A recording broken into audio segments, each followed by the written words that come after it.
शादी होला, लेकिन सबसे खतरनाक समय एगो भोर वाला सुबह वाला समय होला जब बेटी के विदाई होला। 4 बजे विदाई बा और उस समय इतना बाउर समय होला कि जे ओकरा के उस समय जियत हुई जे फील करी हुए बुझत हुई। एगो लड़की कहत अड़ी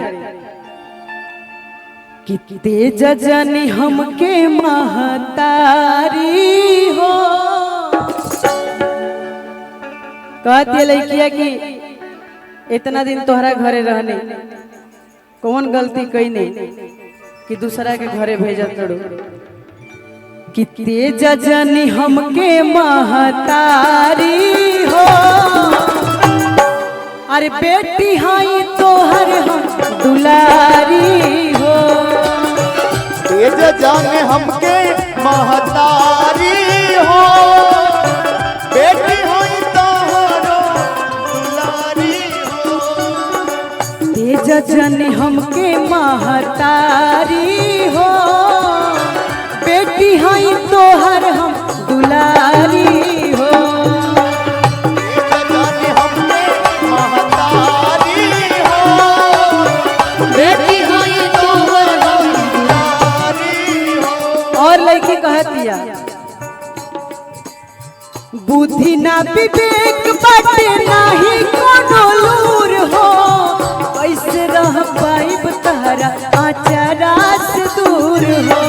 कैसे रह पाइब तोहरा आचारा से दूर हो,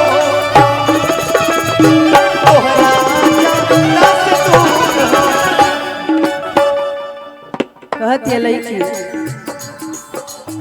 बुद्धि ना विवेक बाटे नाही कोनो लूर हो, कैसे रह पाइब तहरा आचारा से दूर हो।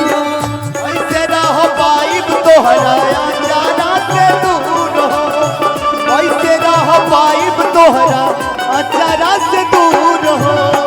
छोड़ब नाही तोहर हम दुआरी हो, छोड़ब नाही तोहर हम दुआरी हो।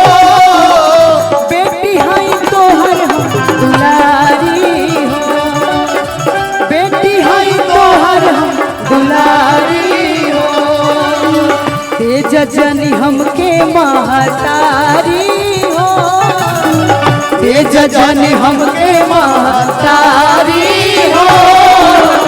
बेटी हाई तोहर हम दुलारी हो, बेटी हाई तोहर हम दुलारी हो, बेटी हाई तोहर हम दुलारी हो, बेटी हाई तोहर हम दुलारी हो, बेटी हाई तोहर हम दुलारी। आइए एगो कुरान ले लीजिए।